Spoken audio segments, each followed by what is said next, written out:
closing my door so my roommates aren't in the way. It's WIP Wednesday. We're starting a little late today because I had an abdominal migraine this morning, which kept me from resting well for a while. So I needed a little extra sleep. I went to the dentist and they went, "Girl, what are your teeth?" And I went, "I'm sorry." But I got to watch Netflix while they did all the stuff, and I chose Full Metal Alchemist, which I'm pretty sure they have it set to kids Netflix, which I kind of hope they do, so that like random kids walking by aren't like walking by like Orange is the New Black. I don't know why my brain went to that as something inappropriate. That's on Netflix, but still. And then so I was watching the first like 2 episodes of Brotherhood, and I'm sitting there, and the nurse I think was so interested. She kept like looking up at it and then being like, "Hold on," and like having to do her job, and I'm like, "God, do you want to talk about it?" I mean, you have a bunch of shit in my mouth right now, so I can't. But I was gonna say you can't really talk about it. no, but I did feel like I was opening her eyes, or either that, or she's a fan. She's either perspective, or she was going, "What the fuck is this show?" Because they do in fact lose their limbs in episode 2, and I got to episode 3. It was a long dentist appointment. Yeah. So that was my morning/day so far. Also getting used to my hair being gone. Sam and I were discussing pre-stream how I'm a 2010s werewolf, aka I don't have enough product in my hair. But I mean, that wasn't my take. No, but... no, that was my little addendum to it. I'm more okay with this than the kindergarten teacher look. This does suit you more. Thanks. Still not like CB vibes, but it suits you more. I was running out the door. It dried in the car on the way there. So the curls aren't maintained or like formed or anything. Like, twisted. But I did do the bangs, because the bangs would be if I didn't. So I do think that when the hairstylist cut them, they're now not even. Which, it's fine. I'm just going to move past it emotionally. Move past the hair appointment. But I do have a bunch of like rashes. You totally can't see it on camera, but rashes on the side of my face also, in like a line and I kind of want to call them and be like, "Hey, what hair product did you use?" so that I don't use it in the future. Because like 2 days and it's still there. True, it doesn't hurt, but definitely not loving the rashes on my face. The dentist is like, "Hey, are you allergic to anything?" Because for all of the shit going in my mouth, and I'm like, "No." And when there's clearly like a very obvious, probably allergy rash on my face, no, not allergic to anything as far as I know. But yeah, I didn't hit play on the timer. I'm like, I feel like I've been talking for too long in comparison. I'm gonna put us there. I thought you were like filling air till I finished. I think I was. I didn't even hit play. I don't need to take my ADHD meds for the afternoon. So Sam, you talk to people. Hi Katrina. Hi, welcome. Today is WIP Wednesday, where we will dedicate time to working on our WIPs. I got ready on camera because I was momming pre-stream, and I will always prioritize momming over getting my makeup done. So it is what it is. I do think my child is done with my shit though. Today I will be working on my secret October project that I tried to work on throughout October. I didn't get to work on anything in October, really. So that's why I said my November is October now. That's just how life is going to be. I found a pumpkin soup recipe. Oh. Is it from the book you just got? Yeah, my husband's at work, so he's not going to be watching WIP Wednesday. My husband, for his birthday, was like, "I want the pink cake from Stardew Valley," which I gave him shit about because he marries Haley all the time on his Stardew file. So I was like, "Oh, so your mistress's cake?" But he's like, no, I've just seen people make it and it looked really good. So I don't know what it looks like in real life. I don't even know what it looks like in the game. it looks like a pink cake. Yeah, okay. But I was pause it for a sec. I was reminded that because I went looking for pink cake recipe, I figured I'd find a fan recipe, and then I was reminded Stardew Valley actually released an official cookbook that has a bunch of recipes from the game.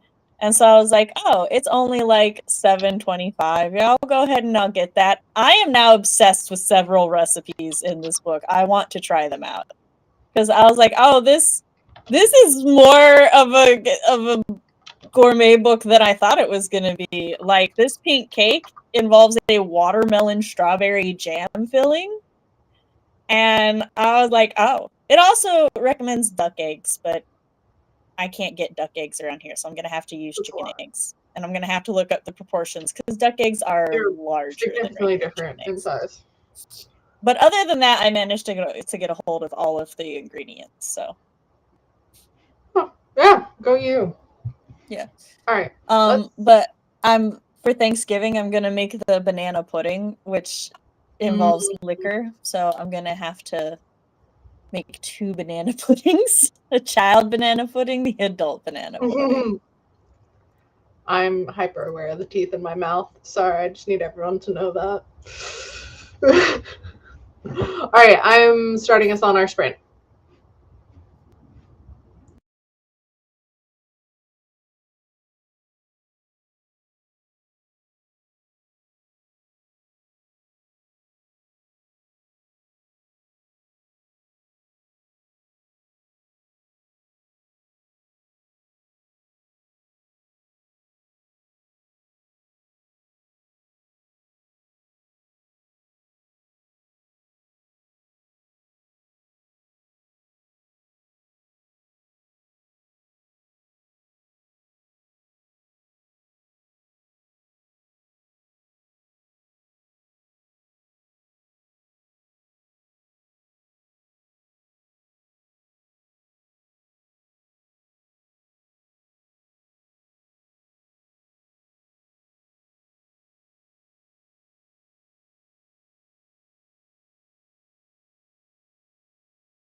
We're back.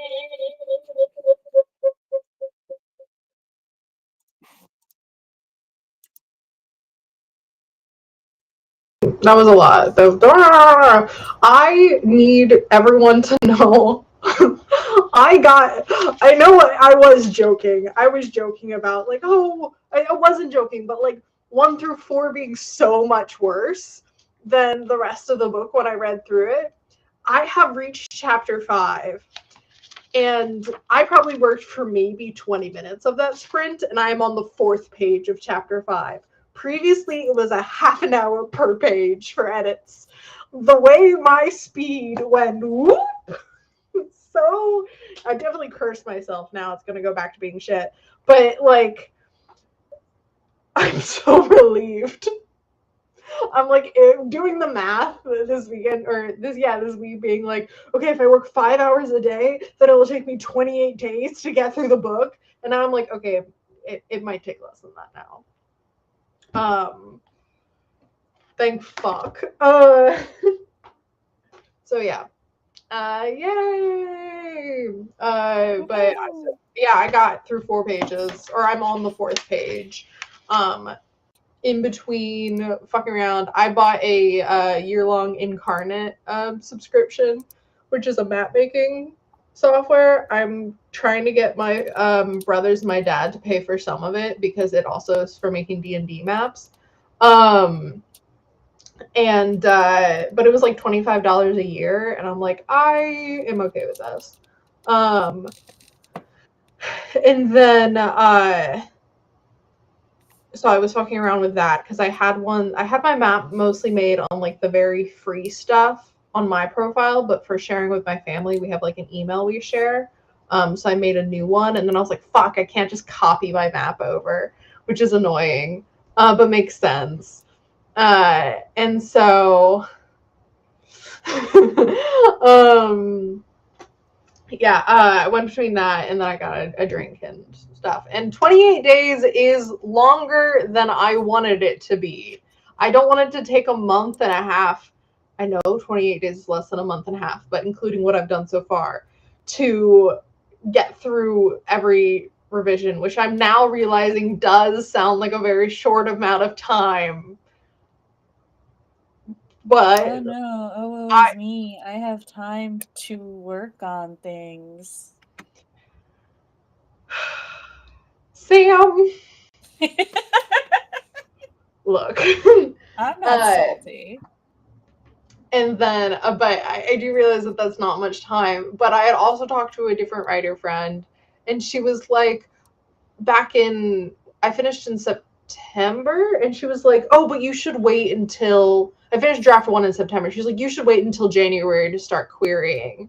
And I'm like, the implication that I can do every draft of revisions and beta readers done and having to wait until January is insane.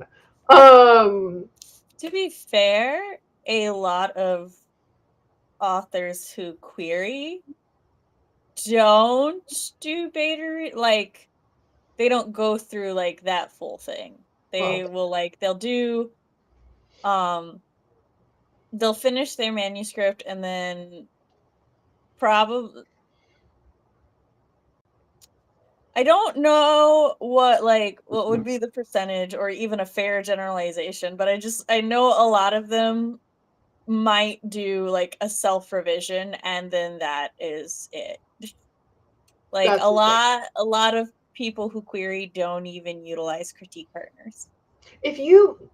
No, I'm not going to be mean. Yes, I am. I'm going to say a thing that might later be used against me. But if you're like, oh no, my book's not getting picked up by an agent, and you've only done 1 round of revisions, please. Well, no, see, that's the thing. Like, I'm not saying like the majority of successful. I'm just saying a lot of authors who do. But yeah, that's also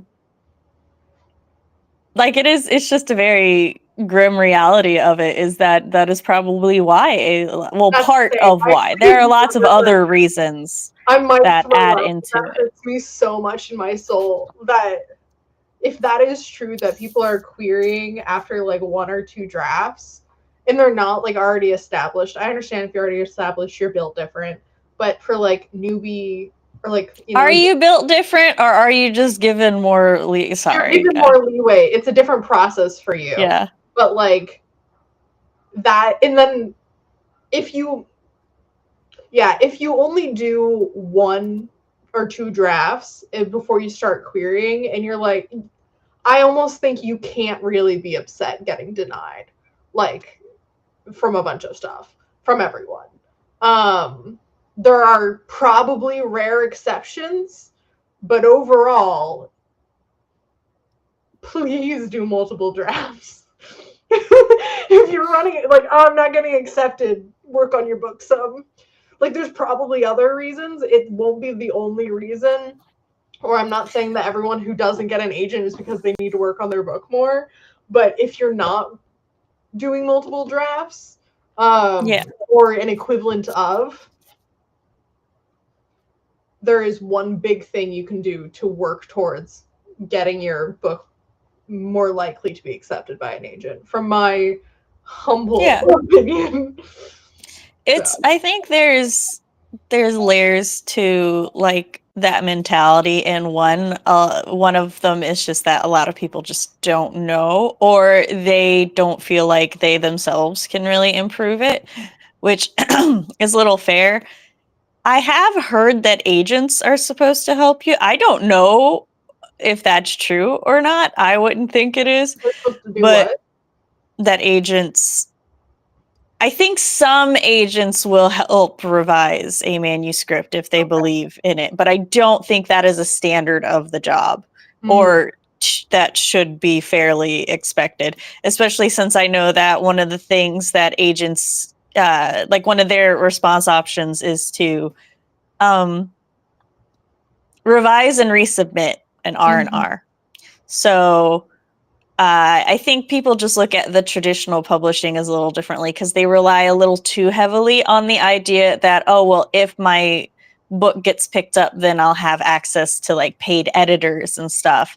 And it's like, even your book should still be in a certain condition before it reaches an editor, in my opinion.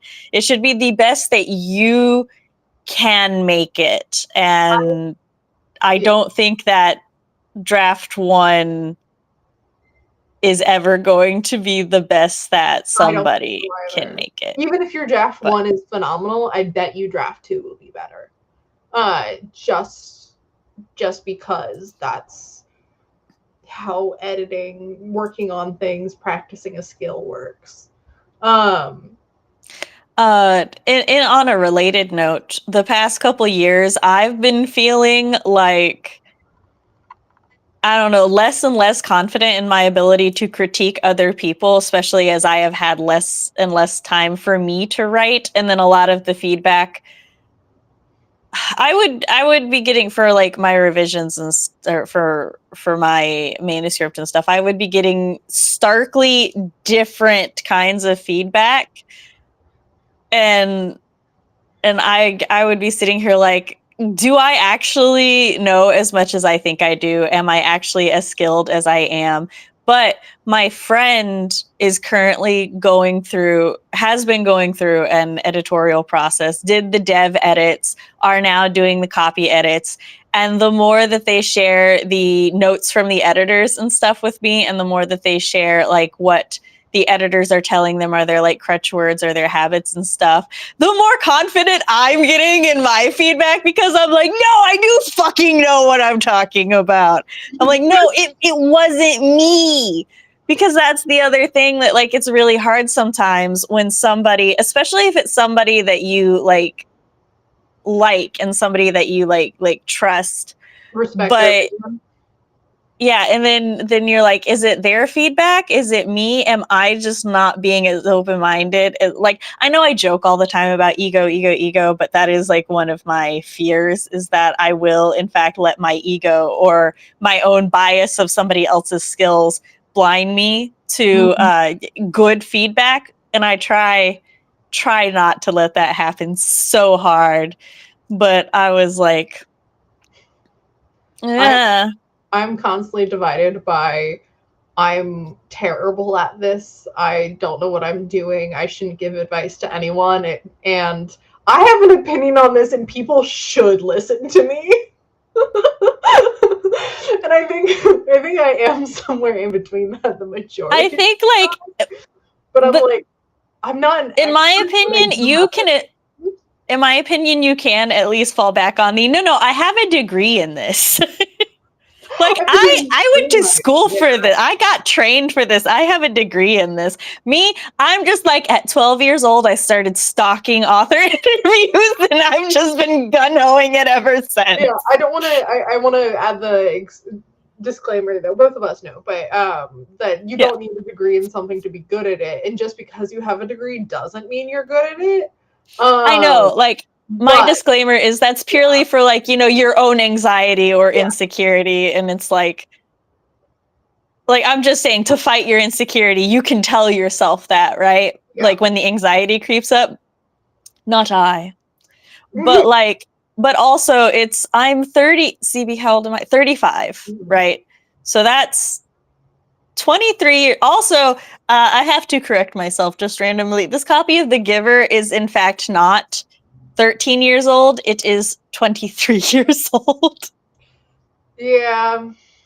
Because I had it when I was like around 12, but I was like, yeah, I've had this book since I was 12, about 13 years. Not a fucking person questioned my math.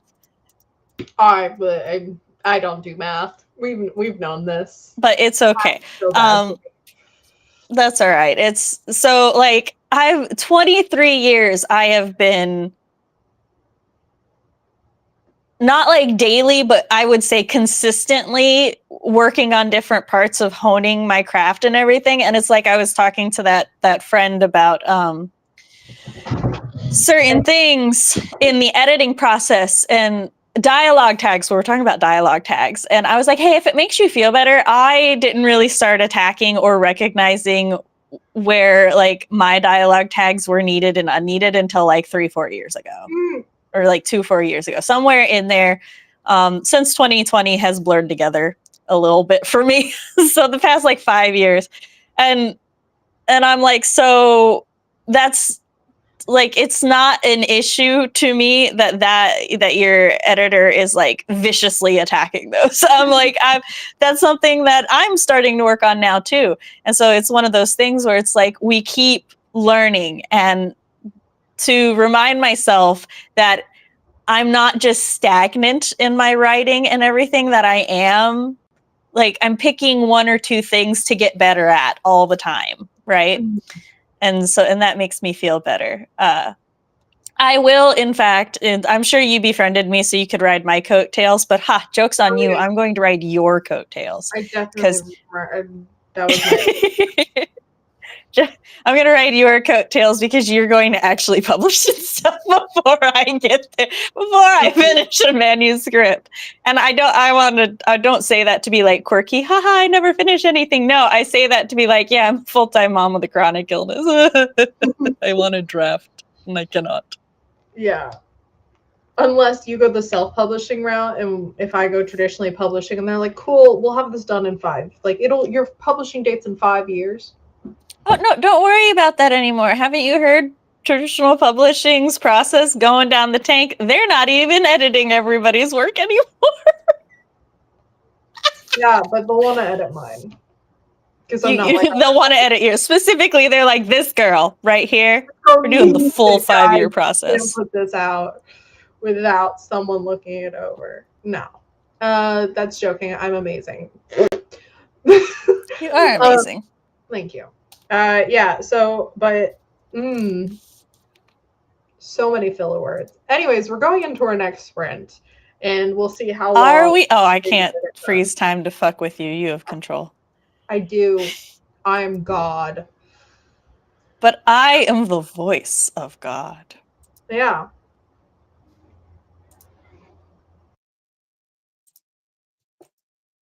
I was about to say, but can you mute me? But you totally could.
Hello. I forgot that how my origin myth of my empire, which empires, but my origin myth of it is so political, which I stand by. It goes, "Yay, immigrants! Being anti-immigrant means you're the bad guy." I'm just like, oh yeah, that's forgot that was the. I was like, oh, I thought I was subtle about it, and I'm not, and I'm so okay with that. But having fun. It's also lesbian, which yay. I do remember that part. But I get to play around because it's a bard telling the story, which means I get to break how you're supposed to format sentences because she's doing it for the drama. So I get to like speak in the fancy, fun, like almost old man fantasy type voice for her, and I enjoy that. You are still muted on your phone, or there's no audio there. I don't know. There's a little, yeah. I was muted on my phone. My bad. I hadn't said anything yet. I was just Yeah. listening to you and enjoy your writing state. So shout out. I was an active listener.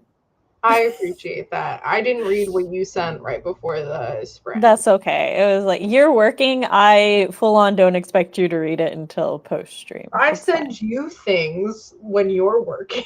Yes, and you shouldn't expect me to read them, yet you do. It's fine. I've been spoiled. Right, Storm? She wants to eat because it's dinner time. Too bad. I also sometimes just pin it and tell you I will read this later. So yeah, yes. I'm generally very like vocal and communicative of when I'm like, no, I need to be locked in versus I have a couple minutes. No, I'm working on it right now. Shut the fuck up. Yeah, like I'm doing a thing. I'll get to you later. Yeah. I see, for me, it's like I feel that because you know that like we're both working, that you will be understanding if I do it later. So of course. I've never felt like guilted or anything into it. So we're good. Actually, no, my masterful plans. Also, hello and welcome. Yes, the timer was for working sprints. This is WIP Wednesday, which every Wednesday we carve out time to specifically work on our current works of progress. For me right now, it is my top secret October because my October. So November is my October project month for this year. It's just something I decided to do because my main project, Silver Heir, was. I might start that over-ish a little bit. Who knows? CB, go ahead and tell them what you're working on. I work on a Storm's Heir, not Silver Heir. They're different. No relation. Which is a Sorry, I wasn't even working on the Silver Heir. It's Save Her Soul. I've been. Yeah. Anyway, sorry. Go on. Confused for a second. And which is my queer romantasy novel, and I'm on the second draft of it. Revisions, first draft revisions, second draft revisions. Would it be still first draft revisions? I don't know. I'm creating the second draft. Hello, Stormageddon. You're revising the first draft, so I would just say first round revisions. Mm-hmm. Because right now, draft 1 is transitioning into draft 2. The document is called draft 2. So yeah, then just revisions for your second draft. Like I said, I would just say round 1 revisions. Mm-hmm. Because to me, it's like different stages. And I am pedantic with sometimes, most of the time. Katrina supports not being subtle. Katrina spent most of that sprint on the phone with her mom. Haven't been able to focus on writing because of personal stuff, but I started doing some world building stuff, scrolled TikTok to find ideas for posts. That's fair. Katrina, I have barely gotten anything done because personal things Like, I asked my child to get me a drink. She got me a drink and then proceeded to distract me for somewhere between 5 to 10 minutes because she got a hold of my paper fan. And she was just doing the most random silly things and just would not I want a paper fan. Yes. So, well, there was a like Hispanic Heritage Month thing at the library, and they had different stations set up. And for Spain had decorate your own paper fans. Mm. So I added the hearts and the black cloud squigglies. I like the cloud squigglies. The fan itself was the base was already blue for me, which I thought was really cool and fun.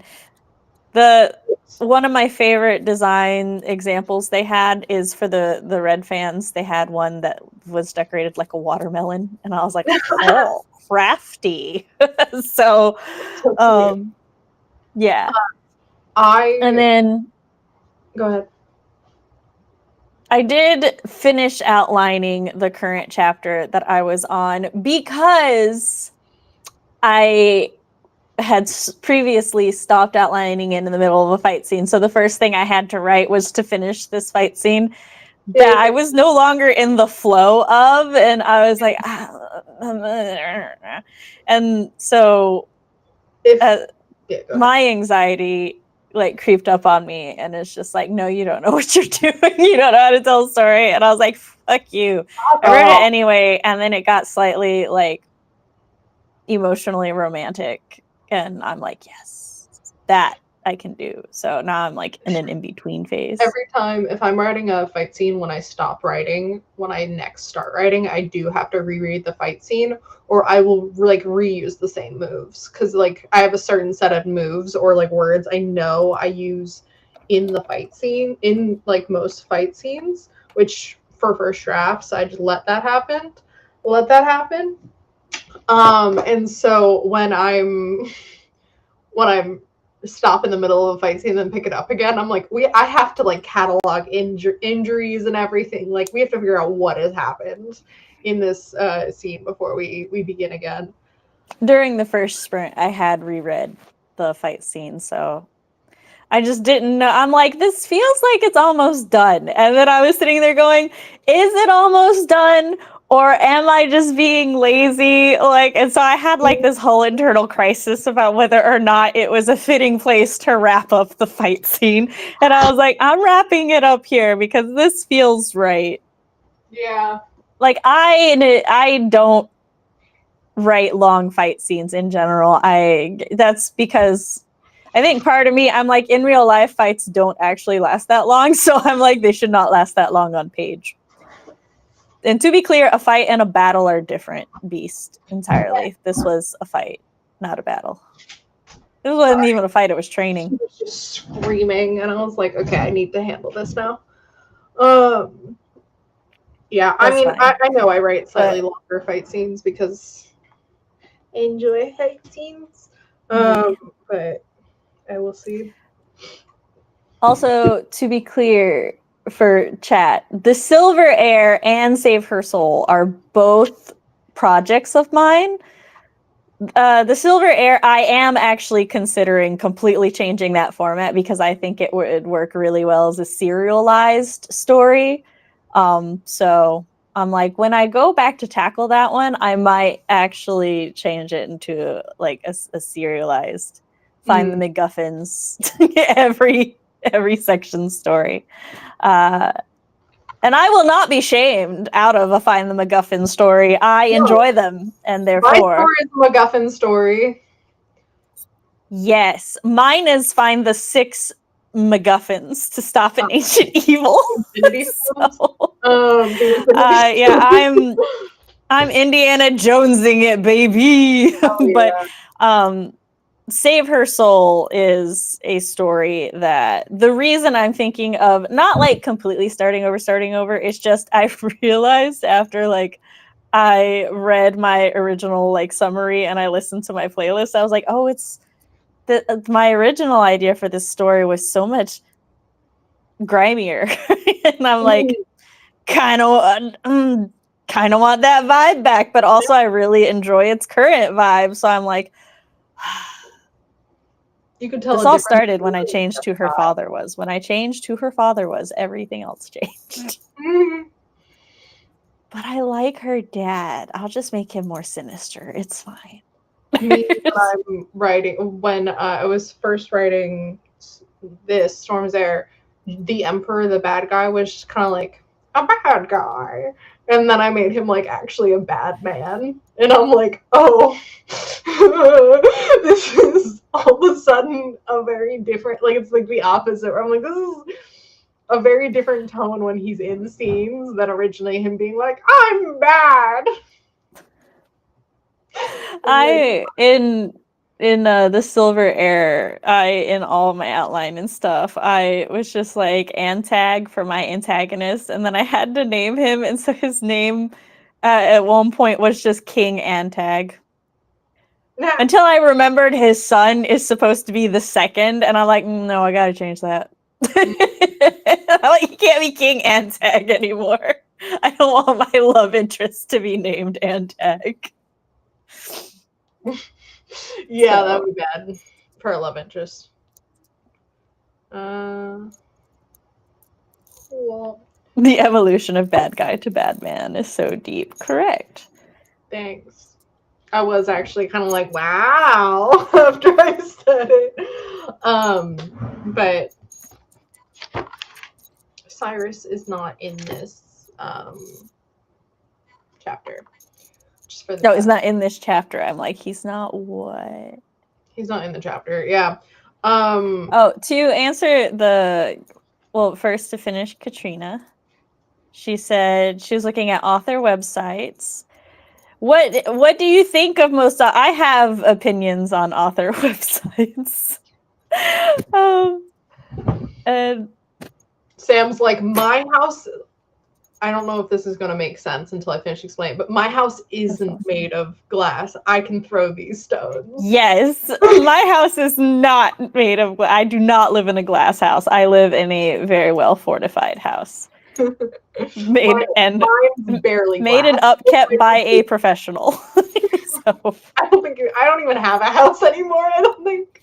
I'm just standing in a field.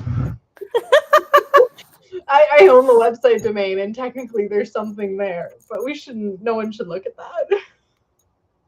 That's very fair. That's very fair. Oh, but consider before birthday money and get a website. Consider before you start looking to query, setting up a good website. Yeah. Hey, what's your web designer's rates? You know who his web designer rate? Your web designer. My web designers? Your web designer, yeah. This isn't a question for you. But I was about to say I know his rates. What are his rates? I don't know if they are the same as the last time I asked, so I will I will leave. Yo, Fox, give CB your rates. Serious inquiry. I was trying to be subtle, but yeah, Fox, give me your rates. I need the world to know Fox is in fact my web designer. He may try to hide from the world, but as far as and I will hide many a thing for him, not the fact he built and maintains my website though. Yeah. The world will know. He helped. My website right now was a result of a graphic design class where we had to make a website. And it went from my website being a honest monstrosity to okay, you did that for a class. All right. I'm going to star this. Actually, CB, pause it for a sec because I need to get this out so that I can focus on chapter 16. It paused. Okay. You go pee while I share this. Damn. Calling me out like that? Okay. I don't understand why. I wanted to be part of the conversation. Okay, just have your own fucking talk. Okay, go. Quickly, go to the bathroom. Katrina said I thought it was him, but I got confused for a second. Yeah, see, I've never hidden it. It's been a thing. Everyone should know. Oh, I gotta go. I'm gonna convert that rate for CB because she went to the bathroom. Oh, yeah, the rate definitely went up since last we spoke. Which is fine and good as it should.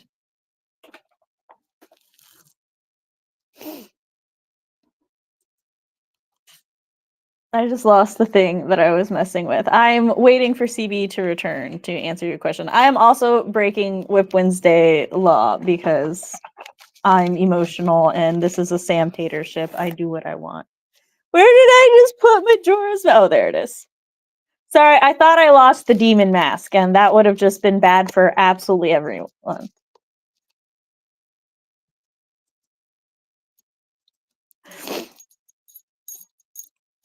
I mean, it does ruin lives, but also since she would be paying from USD to CAD, that's good for both of you, I think. You could add to that little shrine as the years go by. We should. So my thoughts on author websites is that authors don't value their websites nearly enough. Your channel, you do what you want, exactly. Because here's the thing, an author's website can in fact be their most powerful tool, period, because you can control your website. You can control everything that goes on it and stuff. It's the publisher does not have say on how you do your website. Nobody else does. It can introduce readers to you. It can introduce readers to your work.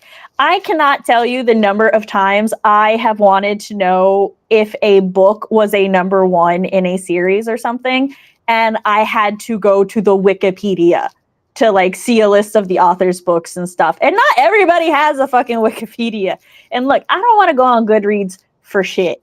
And so like the fact that Goodreads keeps popping up and stuff is like, I don't necessarily trust these people, not because they're distrustworthy, but because just different people like interpret the timeline of a series differently. Because like some people will be like, oh, this is how it's in chronologically, but that's not publication order. And I generally prefer to read things in publication order because that's like the order the story was told in.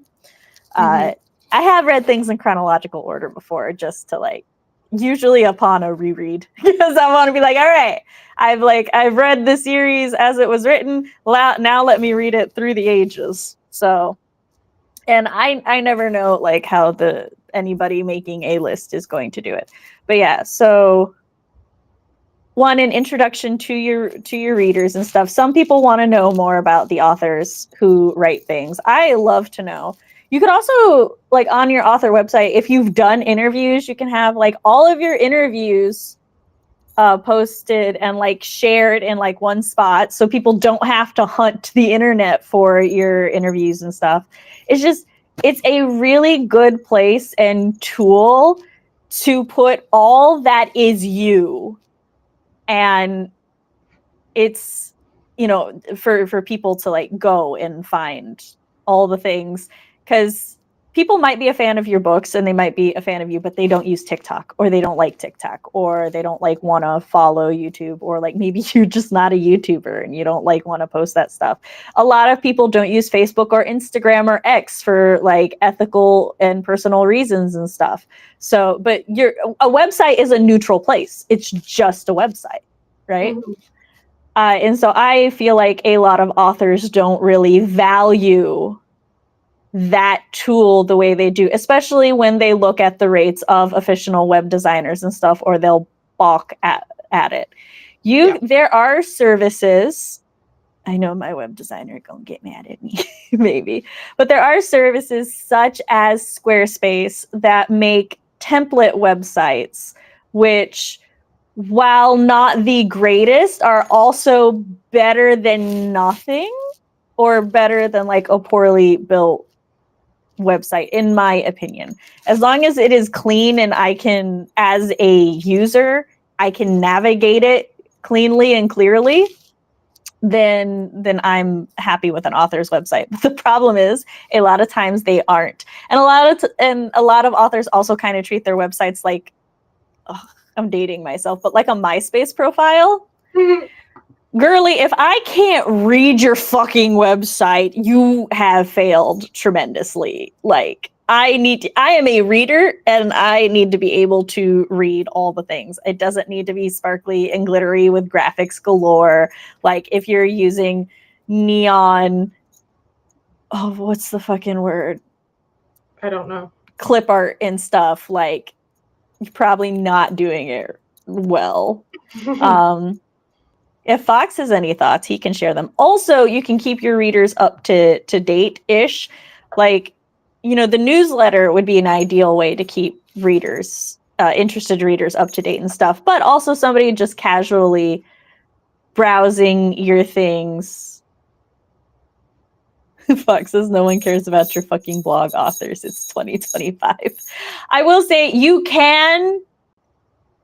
Your website should not be the blog, but I do see some authors who have blogs on their websites, and I personally don't see anything wrong with it as long as it's its own page, its own little tab, so that I have the option of going to look at it, but I don't have to if I don't want to. Oh yeah, like just, you know, upcoming projects or like past projects and stuff.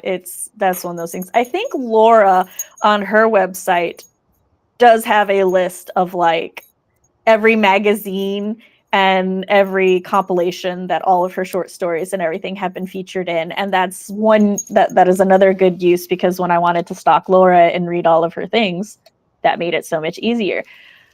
Make it easy and appealing for your readers to stalk your work. So whether you put in a lot, and I mean a lot of time to learn to build a website well, or whether you save up a lot of money to pay somebody fairly to build your website, it's an important tool, right? And I'm not saying you have to like invest a lot in it like at the start. You can just, again, this is just my opinion, you can start with just like a home page and, hey, this is my upcoming novel.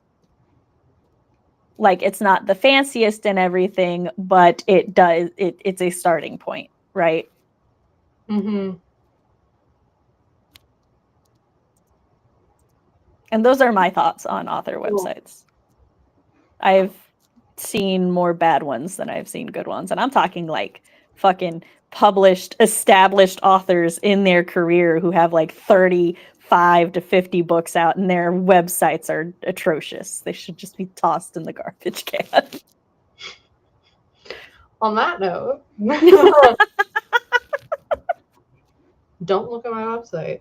No, Sam's seen it before. Your website was a homework project. That's very different. It is. Thank you. I like my progress bar too. That was my idea, my contribution.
Let it go, let it go, let it die.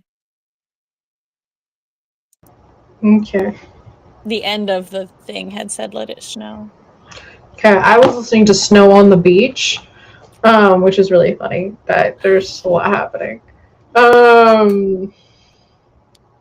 It's okay. Every time I think about killing your darlings in writing, I remember the scene from the Lorax. Let it die, let it die, I let wanted it to shrivel kill your up and die. darlings exactly right now, or because it's not really my darling, but I'm like, I don't need. Before, this was the only scene we had with Rye emotionally confronting the fact that he is no longer human. Or he's not, he never was. And I don't think we need that anymore. He has plenty of other crises. Also, somehow, over the course of writing this book, Rye's reaction to becoming a dragon was, I think my mom lied to me. What is my life? To, I am a monster. That happens. Like, his reaction wasn't really self-horror or anything. It was mostly just like confusion and kind of betrayal at his mom. And now it's like, what am I? The part was him as well. Alternating between like, haha, this is horrifying, but also wings, jump out window. He's complicated. I'm listening. I'm just trying to figure out how to put you in my ear on my phone. It's not working. Is my audio bad? It's for me, it's just really, really quiet, and it's gotten quieter. So I'm just using my mic like I always have. Katrina, I feel that. I've been using my mic like I always have, and it just doesn't fucking exist on the desktop you anymore. turned me up to 150%. I have, yes, and I still cannot hear you.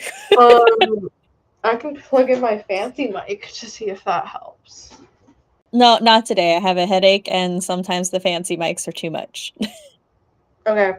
I'll just hold you close to my ear. Okay. Fox says the quiet is a me problem. So I got louder because I held my phone to my face. Wait, no. Am I tinny? Yeah, you're tinny. Fox says I sound weird because I'm at 100 or 150. I don't know. I turned you down. Okay. I'll just get closer. No, I'm not actually. Well, I am getting closer, but it's just to crawl into my chair. It's fine. Continue with what you I were doing. got I did not do a through lot of writing because I had finished 2 chapter pages. 15 and I'm trying to figure out. Well, I was trying to like just vibe with who the next chapter's POV should be because I try to do it. I do it with the vibes, not the back and forth for Going back this and novel. forth, but yeah.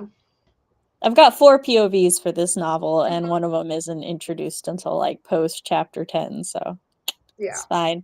But I think I know which POV to go with for the next one. When I wrote Shadows, because I had 6 point of view. Wait, okay. Willow, Derek, Ferren, Amber, Lucas, and then Al in the next book. So that's only 6. Yeah, okay. So 5 in the first book and then 6 in the second. Shout out to Al, lesbian, that I wrote in and then became slightly obsessed with her. And I, when I was like 15, 14, she rolls up, grabs her girlfriend, takes off her helmet, long, beautiful red hair comes flowing out, and then she dips her girlfriend and kisses her.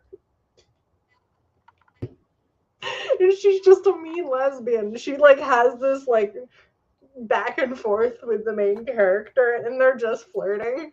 It's they're like, hey, they hate each other and lightly want each other to die, but also I think it might just be flirting. Anyways, let's not dissect how 14-year-old CB wrote people who hate each other. You're 14. It's fine. Ignore this lengthy description of how beautiful this woman is from our main female character's point of view, who later becomes bisexual because she was originally straight.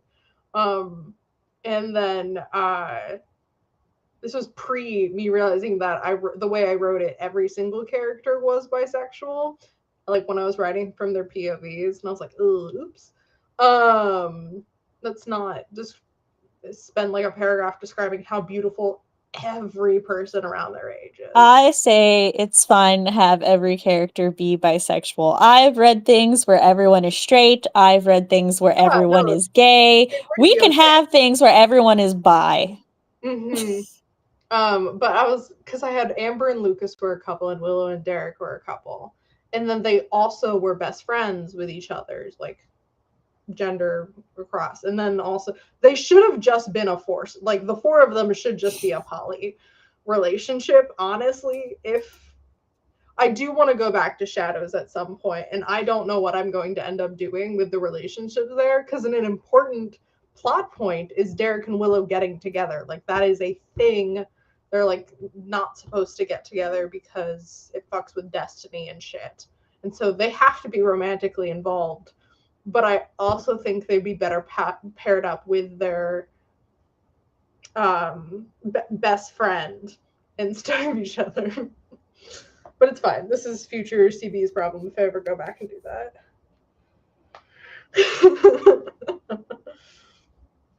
Yes, 14-year-old CB was practicing straight erasure.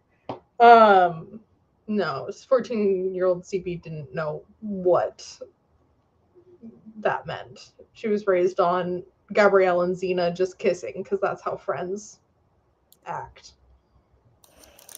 Yeah, sure. Sure. You're the love of my life. You're the only person that completes me. Platonically? No. My child has started writing like holiday cards and stuff to their best friend. I love you, parentheses, platonically. Hilarious. And I'm like, you don't have to put that, you know, and my child just goes, but I want to. Honestly, I think it's good. Just make sure all of your I's are dotted and your I's are dotted, your T's are crossed. So it never has to down the line. Make a habit of it so down the line you never have the ha ha ha, I have a crush on this girl, but you probably like you know her, but you're actually really close. Do you know what I'm talking about? Yeah, you know what I'm talking about. It's definitely this is universal experience. My family has always I don't want to say practice because I don't feel like oops. I was messing. Did you know that we can go down with the arrow keys? We can change the scenes because I didn't. And I was just fidgeting with my keyboard. But my family has always modeled that you can love everyone in your life and the love is different. Yeah. So I got to grow up with like romantic love wasn't even like, you know, it wasn't even the top tier love. It's just that you can love people differently and in different ways and stuff. So, you know, like I love my parents differently than I love my sisters even. And so like for Valentine's Day, though technically is a holiday dedicated to romantic love, my family was just like, so we're just buying Valentines for all the children because we love the children. And my sisters and I still buy each other Valentines because it's just an expression of our affection for each other. And I do enjoy though having on that type of love, so I don't have to try and figure it out sometimes because it's hard sometimes. Yeah. My sister or my children are also seeing that modeled for them and stuff. So I asked my child, I'm like, do you want to get your friend a Valentine or is that weird for you? And they were like, yeah, we'll think about it. Also, so as everyone knows, I have 2 children in middle school. and they were doing in our place, they do you can buy candygram.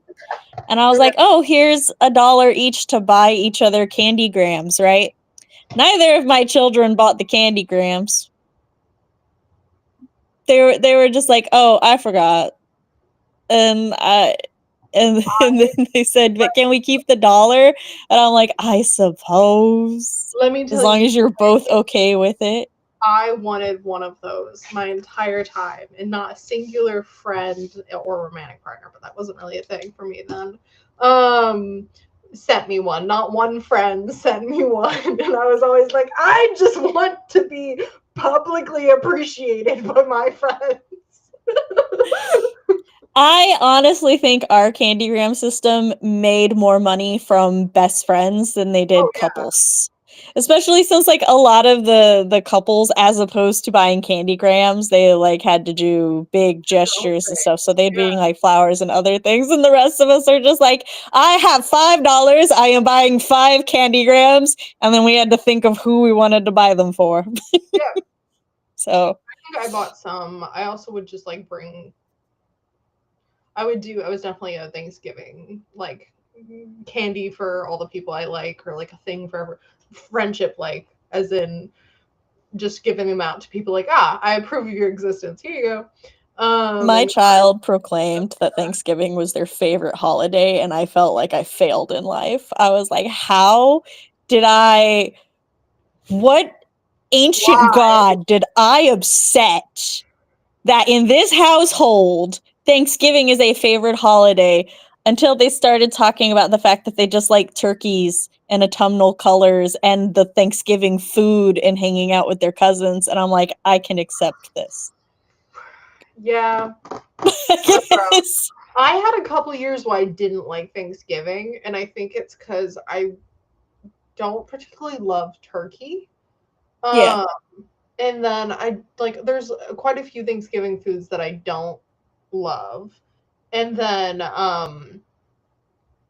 the reactions to being like, oh, I don't know if I like that. And then people being like, what? I was like, okay, now I don't really like it. I'm getting more of the ick from this happening. But I'm over that now. I'm cool. I think my little cousin's getting a pizza ordered at Thanksgiving and eating that, and seeing them eat that kind of got me over that. I was like, no, I just need to fucking lock it. I love rolls, the buttery rolls. I like stuffing and mashed potatoes. My family is always very much, we will make sure there is at least one dish that everyone else will eat.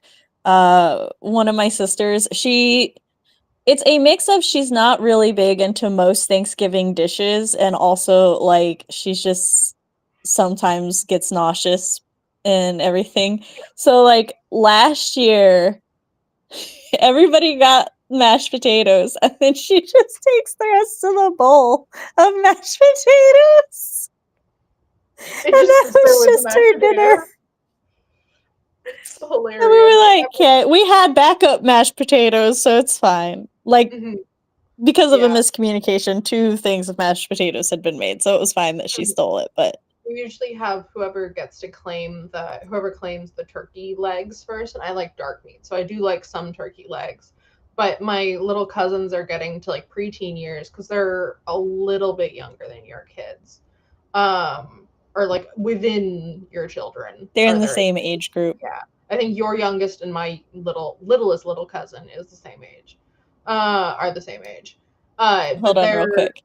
Yeah, it's funny because the thing is, the Lorax song is actually Let It Grow, and that Let It Die is only a really small part at the end.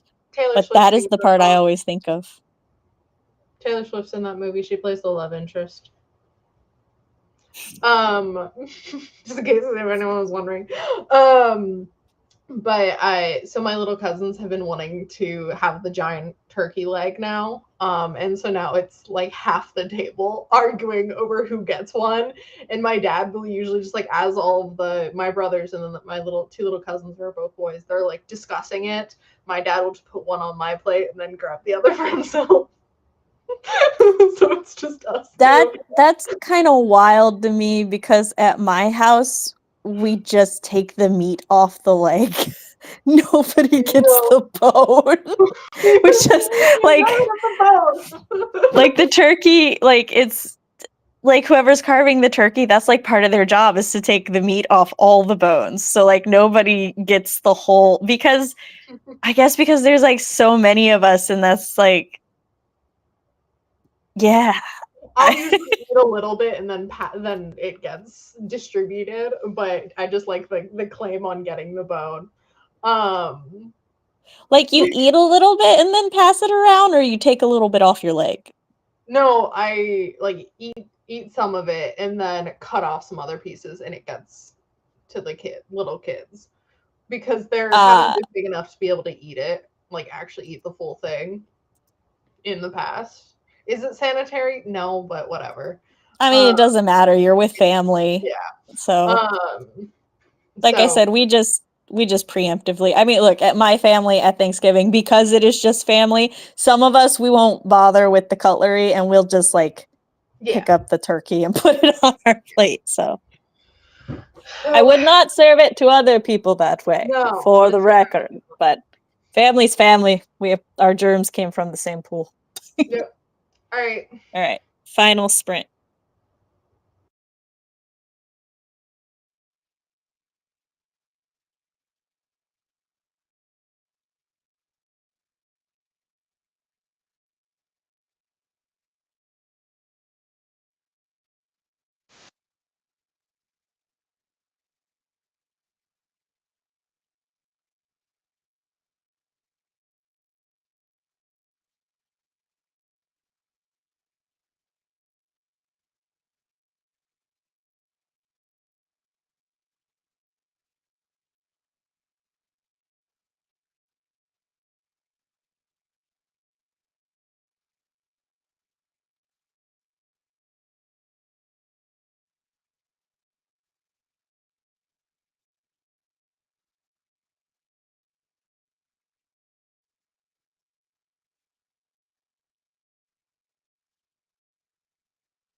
Ta-da!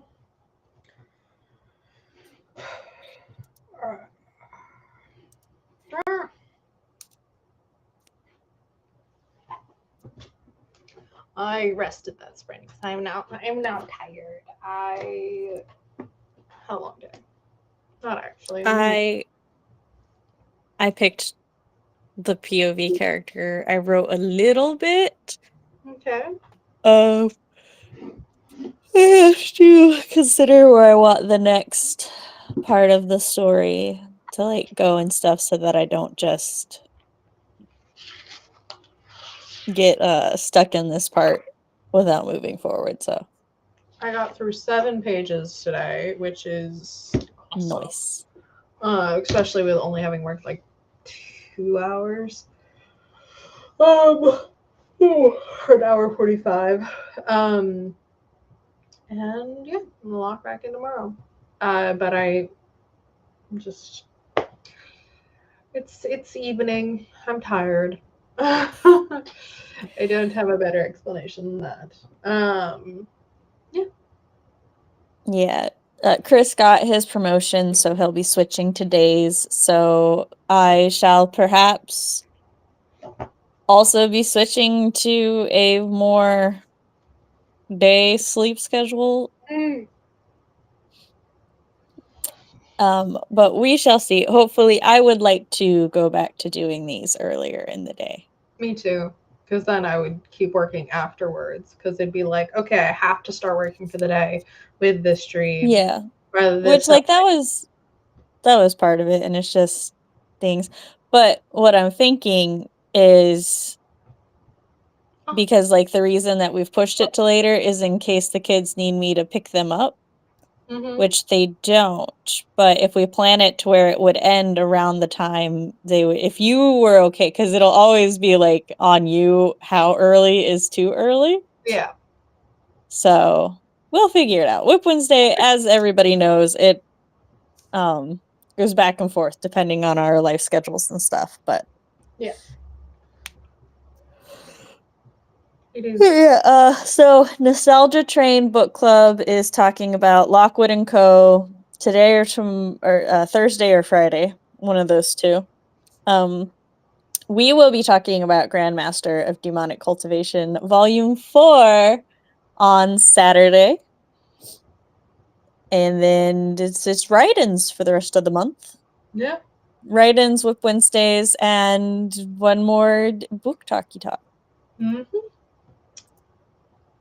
Yeah. So we will see you all. Thank you for joining us and catch you next time. Bye. Bye. Wait, where's